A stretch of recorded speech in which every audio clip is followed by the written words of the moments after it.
38절부터 42절의 말씀입니다.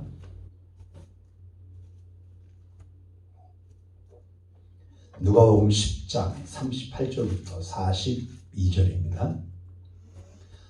그들이 길 갈 때에 예수께서 한 마을에 들어가시매 마르다라 이름하는 한 여자가 자기 집으로 영접하더라. 그에게 마리아라는 동생이 있어 주의 발치에 앉아 그의 말씀을 듣더니 마르다는 준비하는 일이 많아 마음이 분주한지라. 예수께 나아가 이르되 주여 내 동생이 나 혼자 일하게 두는 것을 생각하지 아니하시나이까. 그를 명하사 나를 도와주라 하소서. 주께서 대답하여 이르시되 마르다야 마르다야 내가 많은 일로 염려하고 근심하나 몇 가지만 하든지 혹은 한 가지만이라도 족하니라. 마리아는 이 좋은 편을 택하였으니 빼앗기지 아니하리라 하시니라. 아멘. 네, 오늘은 한 가지만이라도 족하니라 하는 말씀으로 함께 은혜 받겠습니다. 자, 율법사에게 영생을 얻으려면 하나님 사랑과 이웃 사랑을 실천해야 된다고 말씀을 전하신 예수님은 예루살렘을 떠나서 약 3km 거리 정도 되는 심리 약간 못 되는 그런 베단이라는 동네로 가십니다. 베단에 사는 베단이긴 나사로 오빠와 마르다 또 마리아 이 남매가 살고 있었는데 예수님께서 유대 지역의 첫 번째 유월절 때, 즉 공생의 사역 초기에 그 예루살렘에 오셨을 때 그때부터 알게 된 것은 과정으로 보입니다. 요한복음 11장 3절에 보면 이에 그 누이들이 예수께 사람을 보내어 이르되 주여 보시옵소서 사랑하시는 자가 병들었나이다 하니. 자, 요한복음 11장은 어떤 얘기입니까? 3개월 후에 베다니 지역에서 예수님이 사역하고 계실 때 나사로가 병들었는데 그때 예수님이 사역하느냐고 오질 않습니다. 오시라고 오질 않아요. 결국 어떻게 합니까? 죽습니다. 죽은 지 나흘 만에 오셔서 살립니다. 그때 뭐냐면 이 바로 사랑하시냐 병들었다. 자, 지금 처음 만약에 이 베다니에 있는 그 나사로의 집에 갔다면은 이 마르다의 집에 갔다면은 사랑하시는 자라는 표현을 쓰지 않았을 겁니다. 그만큼 예수님과 이 가정이 나사로, 마르다, 이 마리아가 이 남매가 살고 있는 가정과 밀접한 관계가 있었다.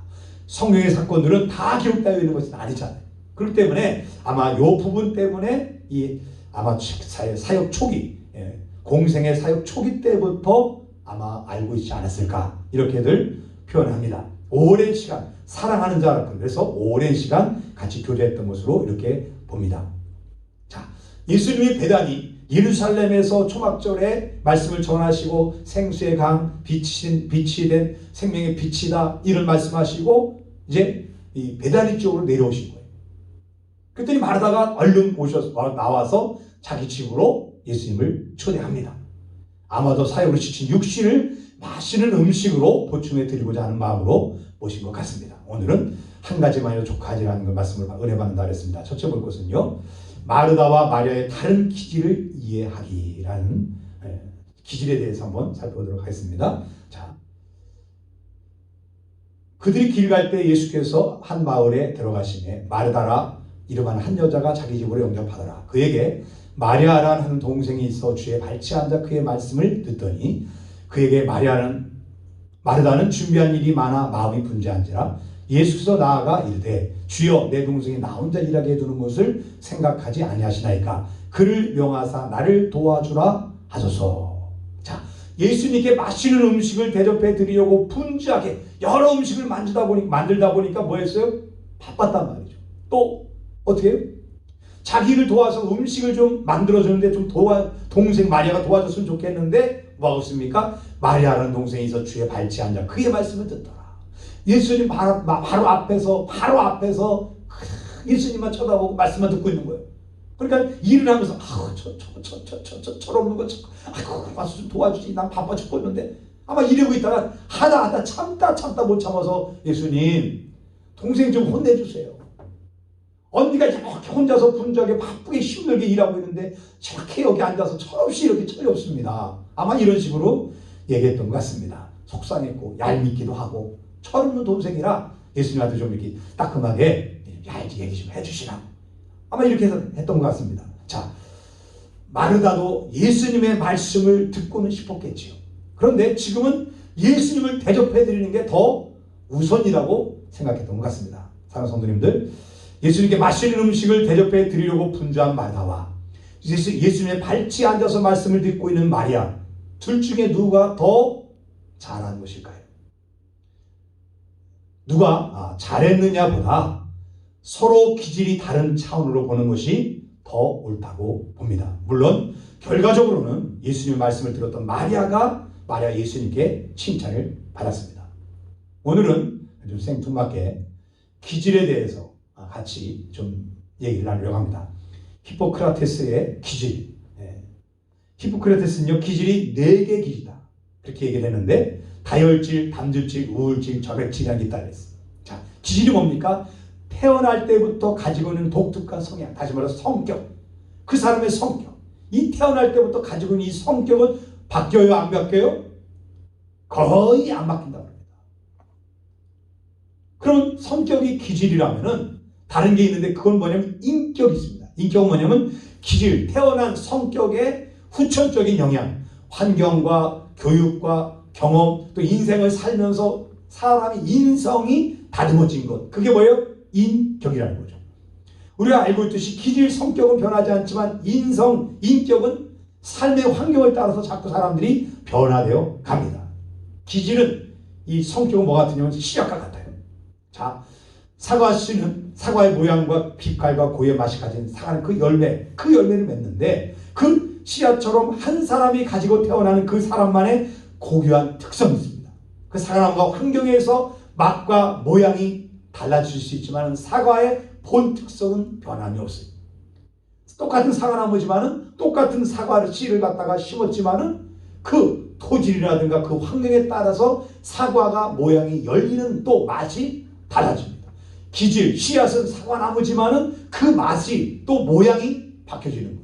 이것이 바로 뭐예요? 인격, 인성이라는 거죠. 사람은요, 여러 가지 사람이 다 다릅니다. 사람이 안 변하는 거 뭐예요? 기질, 성격은 거의 안 변합니다. 하나님의 전능하신 하나님이 확 뒤집어 놓으면 바뀔까? 사람의 힘으로 거의 바뀌기가 힘들다고 합니다. 그래서 성격은 바꿀 수 없지만 뭘 바뀔 수 있다고요? 인격, 우리 인성은 얼마든지 훈련이 되면 바뀌어질 수 있어요. 훈련을 통해서 바뀌어질 수 있어요. 자, 이걸 PPT로 좀 보면은, 자, 사람들 다혈질, 담즙질, 점액질, 우울질. 다혈질은 뭐예요? 대중적이고, 담즙질은 역동적이고 지도자적 하는 거죠. 그 점액질은 편안함, 자기 혼자 편해, 남들이 어떻든 간에 또 편해. 그 다음에 우울질은 뭐 완벽주의, 이걸 추구합니다. 자, 기질의 강점과 약점이 있는데, 다혈질은 이야기하기를 좋아하고 무대 체질, 호기심이 많고. 근데 약점은 뭐냐? 이야기를 좋아하다 보니까 말이 많다 보니까 말이 실수가 있어요. 그리고 이기적, 남들이 듣든 말든 자기 막 혼자 떠들어. 그리고 기억력이 좋지 않다. 또 담즙질은 뭐냐면, 장점은 뭐냐? 천성적으로 지도자상, 자신감이 큰 거예요. 목표 지향적. 근데 약점은 뭐냐? 강박관념에 사로잡힌 일벌레. 또 항상 다른 사람을 조종하려고, 다른 사람 조종해버리려고. 이 경찰관, 그렇죠, 그 제복을 입었잖아요. 남들 시키고 막 이런, 자기는 안 해, 시키기만 하려고. 그리고 이 결점이 있다는 것을 인정하지 않아요. 내가 이런 결점이 있다, 나는 이런 기질이라 손가락 깍깍 안 하고 시키기만 하고, 이런 얘기하면 내가 언제 그런 내가 그렇게 얘기하거든요. 이게 담즙질이라. 그 다음에 또 뭐냐면, 점액질은 뭐냐면 어디에나 잘 적응해. 인내심이 강해. 친구가 많아. 그런데 약점은 뭐냐? 변화를 싫어하고 고집이 세고 우유부단해. 친구가 많다 보니까 뭐예요? 여기 가서 이렇게 우유부단해. 또 우울질은 뭐냐면 분석적이고 지적이고 창조적이고, 그래서 근데 쉽게 의기소침해. 약점은. 그리고 자존심이 약해. 부정적인 성향이 강해.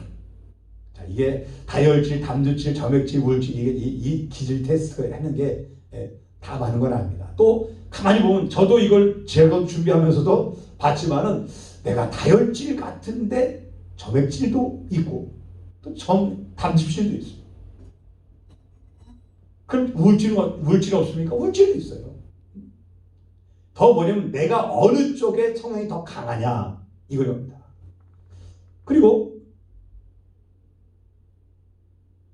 자,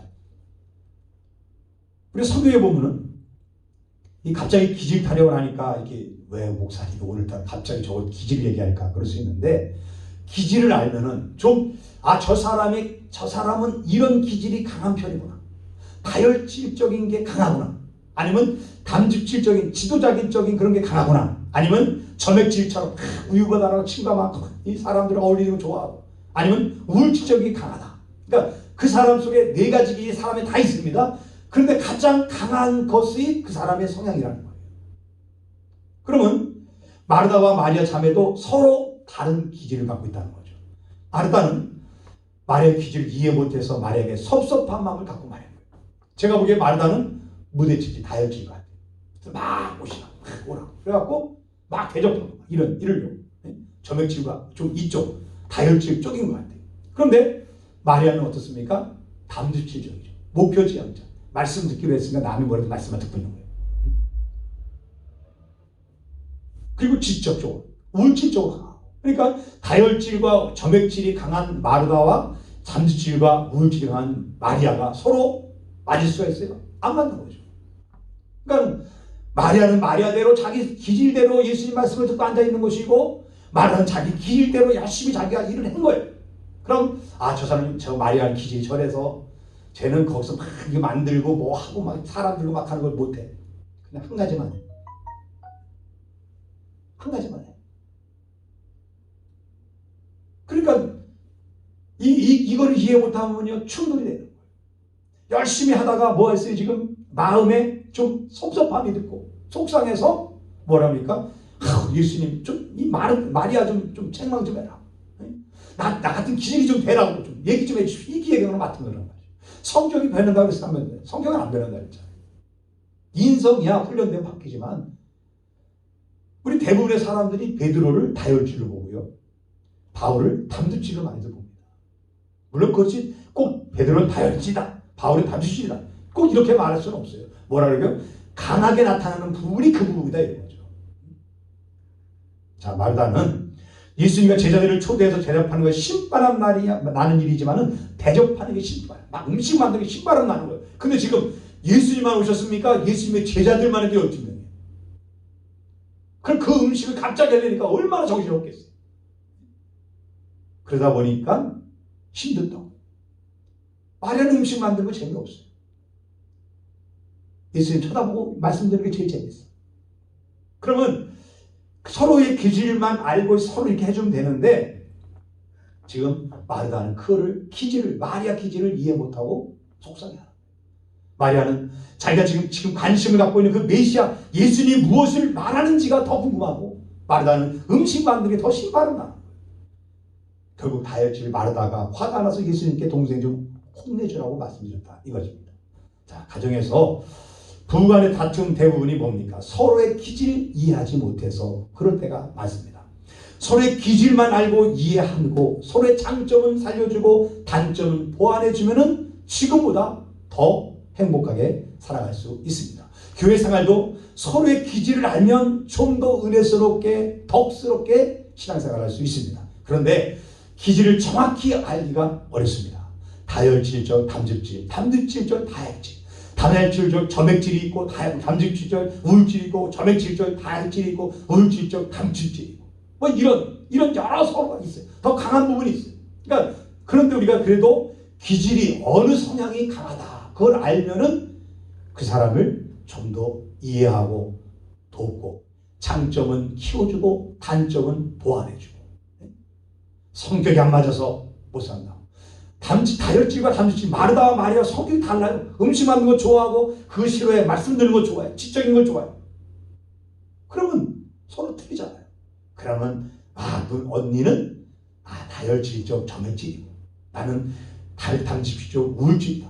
이 서로 기질을 인정가지고 그렇게 가면 돼요. 그럼 되는데 그게 안 되면 싸우는 거예요. 가정도 똑같아요. 부부간에 우리 아내가 우리 남편이 또 우리 자녀가 어떤지 그걸 기질을 좀 알면은 좋고, 교회에서도 성도들 목회자들 그래서 성도들이 왔을 때 이 사람은 다혈질적인 게 강하구나, 아니 저 사람은 담즙질이 강하구나, 이 이 사람은 점액질이 강하구나, 우울질이 강하구나, 더 강한 부분이 있구나, 어느 쪽에 성향이 강하구나.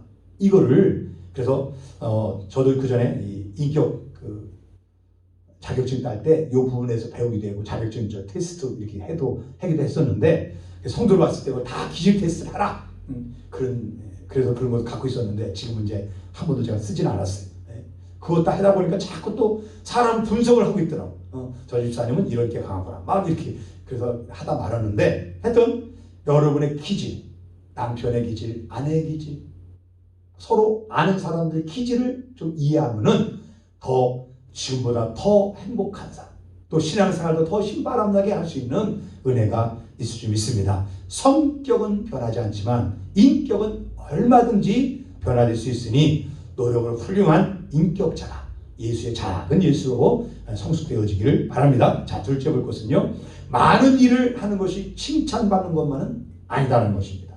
40절 41절 보니까 마르다는 준비하는 일이 많아 마음이 분주한지라 예수께서 나아가 이르되 주여 내 동생이 나 혼자 일하게 두는 것을 생각하지 아니하시나이까 그를 명하사 나를 도와주라 하소서. 주께서 대답하여 이르시되 마르다야 마르다야 네가 많은 일로 염려하고 근심하나 몇 가지만 하든지 혹은 한 가지만 해도 족하니라. 마리아는 이 좋은 편을 택하였으니 빼앗기지 아니하리라 하시니라. 자, 마르다가 예수님과 제자들을 집으로 초대해서 식사를 대접하는 것, 열심히 음식을 만드는 것, 일은 예수님께 칭찬받을 만한 아주 잘한 일입니다. 그런데 예수님께서 더 기뻐할 일이 있는데 그것은 예수님의 말씀을 듣는 것입니다. 마르다는 처음엔 기쁨으로 시작했는데 나중에는 짜증, 근심, 염려로 끝났기 때문에 많은 일이 마르다를 뭐했어요? 지치게 했어요. 전도하다 보면 마음에 상처받고 지금은 방학 중인 집사님, 권사님, 장로님들을 만나게 됩니다. 한결같이 하는 말이 있습니다. 목사님, 제가 전에는요, 제가 신앙생활 정말 열심히 했습니다. 새벽에 철야에 교회도 말이에요. 새벽 4시에 목사님보다 더 먼저 나가서 교회 문 열고 불 켜놓고 기도하고 막 그랬습니다. 그리고요, 제가 교회에서 이런 봉사 저런 봉사 얼마나 많이 했는지 모릅니다. 그런데 마르다처럼 시험 들어서 지금은 쉬고 있다는 거예요.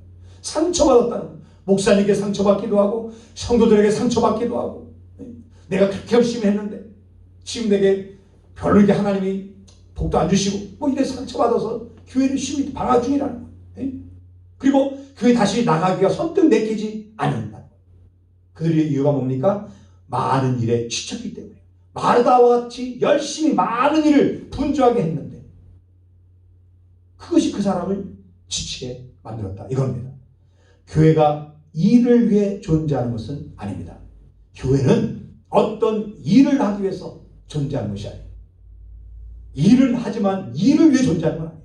교회는 하나님을 모르는 죄 가운데 죽어가는 사람들에게 복음을 전하여 구원하는 일과 또 예수를 믿게 된 성도들이 변화되어서 하나님의 사람답게 성화되어는 일을 돕고 성도들이 견고한 믿음으로 세워지는 것을 주 목적으로 일하는 것이 교회예요. 이 두 가지를 위해서 많은 일들을 만들어낸단 말이죠. 근데 그 많은 일들을 만들어내다 보니까는 문제가 생긴다는 거죠. 많은 행사들로 성도들이 지쳐서 시험들로 떠난다면은 차라리 행사를 뭐 해야 돼요? 줄여야 돼요. 간편하게 해야 돼요. 그냥 전도하고 성경 공부하고 딱 두 가지만. 이거 봉사 여러 곳에서 봉사한다. 정리해버려야 돼요. 신앙생활 정리해야 된다면, 지친다면 다 정리하고 한 가지만 딱 봉사. 제일 잘할 수 있는 봉사 분야만 봉사에 그만둬야 돼요. 사람들은요, 간혹 보면 자기가 많은 일을 하는 것을 자랑하려고 해요. 그런데 많은 일을 하는 사람이 제대로 하는 일이 있을까요? 대부분들이 제대로 하는 일은 없다. 대부분들이 한 가지에 집중해야 거기에 큰 성과를 내게 되는 거예요. 오히려 많은 일로 인해서 결국은 내가 지쳐서 시험 들게 된다는 거죠. 내가 지금까지 너무 무리했던 거다, 이런 생각이 든다면 정리하시기 바랍니다. 예수님도 마르다에게 내가 많은 일 때문에 근심 염려하는 것보다 마리아처럼 한 가지 꼭 해야 할 한 가지에 집중하는 것이 더 잘하는 것이라고 말씀하고 계십니다. 집중의 원리. 꼭 해야 할 한 가지에 집중하는 것이 더 지혜롭다. 교회 봉사도 그렇고 모든 면에서 내가 잘하는 것, 최고 잘할 수 있는 것, 그것에 집중해서 일하는 것이 더 하나님 기뻐하신다. 교회가 찾다 보면요, 성도들이 집사님들이 이 일도 하고 저 일도 막 합니다. 또 목사님도 자꾸 시키려고 해요. 저도 처음엔 그랬어요. 근데 어느 날 그걸 알고 나서부터 되도록이면 시키잖아요. 또 우리 교회 누가 다른 교회에서 이제 왔을 때도 제가 하는 얘기가 겁니다. 그냥 예배만, 우리 교회는 예배만 열심히 참석하십시오. 봉사 안 해도 됩니다. 내가 다 합니다. 그리고 나중에 마음의 안정이 되거든 꼭 하고 싶은, 본인이 제일 잘할 수 있는 그 일을 나중에 하고 싶으면 그때 가서 하시라. 근데 오면은 뭐 당장 교회에 성도들이 많지 않으면 뭔가 해야 되겠다는 그런 부담감. 그래, 전혀 부담 갖지 마라. 왜냐? 제가 지켜보니까 똑같아요. 일하다가 지쳐서 쓰러지는 사람 많아요. 이 마르다 같은 사람들이 너무나 교회에 많이 있어요. 그러다 보니까 나중에 아예 일을 안 하려고 해요. 그러지 말고 여러분이 가장 잘, 교회에서는 꼭 하나님을 위해서 봉사하는 일을 해야 됩니다. 하나님 기뻐하시는 일을 해야 돼요. 다른 영혼을 세우고 구원하는 일, 또 하나님 나라가 교회가 세워져가는, 하나님 확장하는 일에 반드시 내가 쓰임받는 게 축복이에요. 그런데 많은 일을 하려고 하지 말고 제일 잘 섬길 수 있는, 가장 기쁘게 섬길 수 있는 그 한 가지를 택해서 하나님께 쓰임받는, 봉사하는 삶을 사시기 바랍니다. 실제로 볼 것은요, 한 가지, 그것이 뭐냐? 말씀. 한 가지가 뭐냐? 말씀 듣는 거. 발치에 앉아서 마리아가 예수님의 말씀을 들었던 것처럼 말씀에 집중해라. 다른 것 못해도, 다른 것 하다가 말씀 듣는 것에, 그것에 방해가 되는 건 하지 말고 말씀이나 들어라. 때로는요, 교회에서 봉사하다가 주일날 예배도 못 드리고 봉사만 하는 경우가 있어요. 또 예를 들어서 이제 주일날 예배 드릴 때 점심 식사를 대접해야 된다. 그러면 1부 예배 때 들어와서 예배 드리고서 2부 때는 음식을 준비하면 이상이 없잖아요. 근데 1부 때 안 드리고 2부 때 와갖고는, 11시에 와갖고는 예배 안 드리고 가서 그 봉사한다고 막 국수 삶고 있고 막 이러고 있어요. 그러면 안 된다. 차라리 국수 삶지 마요. 먹지 마야 돼. 정말 그렇게 봉사하려면 담당이면 1부 예배에 와서 말씀을 듣고 그 다음에 11시에 봉사를 해요. 그게 안 되거든 차라리 먹는 걸 포기하고 음식 대접하는 걸 포기하고 돈으로 사서 주든가. 아, 우리는 없습니다. 아니, 김밥을 미리 사다가 김밥을 주든가. 뭐 이런 식으로 해서 다 뭐에 집중해야 되냐? 말씀 듣는 거에 집중해야 된다. 그래야 뭐 하는지 안다. 빼앗기지 않는다. 뭘 빼앗기지 않아요? 우리 믿음, 우리 마음이 세상을 빼앗기지 않아요. 말씀으로 세워져야 우리 신앙이 흔들리지 않고 우리 인생이 믿음 생활하는데 갈치차처럼 흔들리고 우리가 눈길을 걸어오잖아요. 나는 똑바로 걸은 것 같은데 뒤를 돌아보면 어떻습니까? 길이 발걸음이 삐뚤삐뚤 돼 있는 걸 봐요. 우리 신앙의 뒷자리, 내가 믿음 생활하는 뒤를 돌아봤을 때 정말 주를 위해서만 쭉 걸어왔다면 얼마나 멋있겠어요. 근데 여러분 가만히 뒤를 돌아봐 보세요. 내 신앙생활하는 모습의 삶이 정말 주를만 위해서 똑바로 걸어왔는가? 이렇게 흔들리고 저렇게 흔들리고 때로는 주저앉아 털썩 주저앉아 있기도 하고 그런 발자국들이 있지 않겠나? 말씀에 집중해야 된다. 자, 몇 가지만 하든지 여기서 이 몇 가지만 하라. 자, 42절 몇 가지만 하든지 혹은 한 가지만이라도 족하니라. 마리아는 이 좋은 편을 택했으니 빼앗기지 아니하리라. 자, 몇 가지만, 다시 말해서 인생 생활에 필요 불가결한 것, 없어서는 안 될 것은 몇 가지 안 된다. 다시 말해서 혹 한 가지만. 이 말씀은 다른 성경이 어떻게 번역하냐면 그러나 필요한 것은 한 가지다. 이거를 몇 가지란 이유, 혹은 한 가지란 말이 뭐라고요? 필요한 것은 한 가지다. 그게 뭐예요? 말씀 듣는 거. 마리아처럼 말씀 듣는 것에 집중하는 게 잘하는 거다. 자, 인생이 사는데 반드시 없어야 될 것 한 가지가 있는데 신앙생활에 가장 필요한 건 뭐냐? 하나님 말씀. 말씀 하나면 있으면 그 사람은 살 수 있어. 왜? 그 말씀이 나를 살리고 내 영을 살리고 그리고 내 인생의 모든 문제가 다 말씀 속에서 해결돼요. 내가 태산 같은 근심과 염려를 가지고 주일날 예배에 옵니다.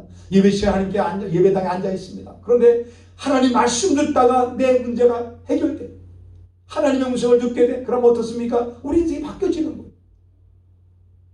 그래서 말씀이 살아있는 말씀을 듣기에 주저해. 마태복음 6장 33절에 그럽니다. 너희는 먼저 그의 나라와 그의 의를 구하라. 그리하면 이 모든 것을 너희에게 더하시라. 그의 나라와 그의 의를 구하라. 하나님 말씀을 추구하는 삶. 거기 집중하다 보면 이 모든 것도 우리 삶 속에 있는 모든 것들이 다 해결된다. 김일곤 목사님 백문일답에 드렸잖아요. 예수 그리스도가 해답이다. 우리의 인생의 모든 문제는 뭐에 있어요? 예수가 해답이에요. 그 예수님이 누굽니까? 말씀으로 기록된. 이 말씀이 육신에서 왔다 그랬잖아요. 그러니까 성경 말씀 속에 내 인생의 모든 문제가 해결되어 있어요. 성경 어디 구절인가 내 인생의 문제, 내가 지금 고민하고 있는 그 문제가 성경 어딘가에 있어요. 그래서 성경을 읽으라는 거고 성경 말씀을 자꾸 공부하라는 것이고 예배 시간에 빠지지 말고 말씀을 들으라는 거예요. 그러면 그 말씀이 여러분에게 인생을 바꿀 수 있는 그런 레마의 말씀이 여러분에게 다가올 줄로 믿습니다. 마태복음 6장 24절에서는 하나님과 재물을 겸하여 섬길 수 없다. 두 가지를 선택할 수 없다. 한 가지를 선택해야 된다. 하나님 말씀 듣고 말씀대로 살려고 선택할 것인가? 아니면 이 세상 것도 필요하기 때문에 그것도 택할 것인가? 결정을 하려면 우리는 뭐라고요? 하나님을 택해야 된다. 마리아는 이 좋은 편, 즉 하나님 말씀을 듣는 것을 택하였으니 빼앗기지 않는다는 겁니다. 자, 하나님 말씀을 듣고 배우는 일이 왜 그렇게 중요한 것일까? 사람들로 하여금 믿어 구원을 얻게 하는 게 뭐예요? 말씀이에요. 말씀 속에서 구원의 역사예요. 또 우리의 믿음 성장과 인격의 변화가 가져오는 게 무엇입니까? 하나님 말씀. 말씀이 우리 인생을 바꿔놔요. 그러므로 분주하게 일하는 마르다도 잘한 일이지만 하나님 말씀에 집중했던 마리아가 더 잘한 거예요. 마르다는 분주한 일 결과 근심과 염려 그리고 동생을 향해 원망하게 되었고, 마리아는 요한복음 12장에 보면은 결혼식 때 가져가려고 거의 간직해뒀던 300데나리온 되는 향, 옥합, 지금 돈으로 약 3천만 원짜리 옥합을 예수님을 장례를 위해서 준비하는 것을 머리에 붓고 발에 붓고 닦았어요. 자기 머리 닦았어요. 그런 헌신이 어디서 나왔습니까? 예수님 말씀을 그 예수님 발치 앞에서 말씀에 집중했으니까 그 헌신이 나올 수 있었던 거예요. 자기 결혼을 위해서 준비해놨던 300대 그 어마어마한 돈을 드렸다 이거예요. 한순간 드렸습니다. 교회에서 여러 가지 섬긴 사회로 봉사하는 거 참 잘하고 훌륭한 일입니다. 그러나 가장 우선시돼야 할 것은 하나님 말씀 듣는 것에 가장 집중해야 됩니다. 섬기는 사역들 때문에 하나님 말씀 듣는 것에 소홀해졌다면 섬기고 있는 사역들을 잘 조정해서 말씀 듣는 것에 제일 집중할 수 있기를 바랍니다. 말씀 마무리합니다. 사랑하는 성도님들, 마르다가 예수님을 집으로 영접하였던 것처럼 예수를 구주로 영접하는 복 받으시기 바랍니다. 마르다처럼 주님 기뻐하신 일에 최선을 다해 섬기는 능력 있는 성도가 되시기 바랍니다. 그러나 무엇보다도 마리아처럼 하나님의 말씀을 듣고 말씀을 대로 살아가는 일에 가장 많은 시간을 투자하시기 바랍니다. 그래야 내 믿음도 살고 다른 사람에게도 은혜 끼치는 그런 성도가 될 수 있는 줄 믿습니다. 기도하겠습니다. 사랑해 주님, 삶의 주어지는 돌들이 걸림돌이 되지 않고 디딤돌이 될 수 있도록 우리의 생각을 전능하신 주님께 초점을 맞추고 성령님과 동행하는 복된 삶을 살게 하여 주시옵소서. 무엇보다도 생명책에 내 이름이 기록되었다는 사실 때문에 날마다 기쁨 속에 살아가게 하시고 우리에게 주신 재능, 은사를 통하여 복음이 전파될 수 있도록 우리를 사용하여 주시옵소서. 영생을 소유한 사람답게 하나님을 사랑하고 이웃을 내 몸같이 사랑하되 형식적인 사랑이 아닌 헌신적으로 사랑하고 섬기며 살아가게 하여 주옵소서. 마르다처럼 다재다능해서 주님의 영광에 힘껏 살아가되 근심 염려가 없게 하시고 지치지 않게 하여 주옵소서. 마리아처럼 하나님 말씀 듣고 말씀대로 살기 위해 헌신했던 옥합을 깨뜨렸던 것처럼 헌신된 삶이 되게 하여 주옵소서. 우리가 기도하고 있는 사람들에게 구원의 기쁜 소식이 깨달아지는 은혜가 임하게 하시고 우리의 기도 제목들에 응답 주시기를 기도하고 기대하며 예수님의 이름으로 기도드립니다. 아멘.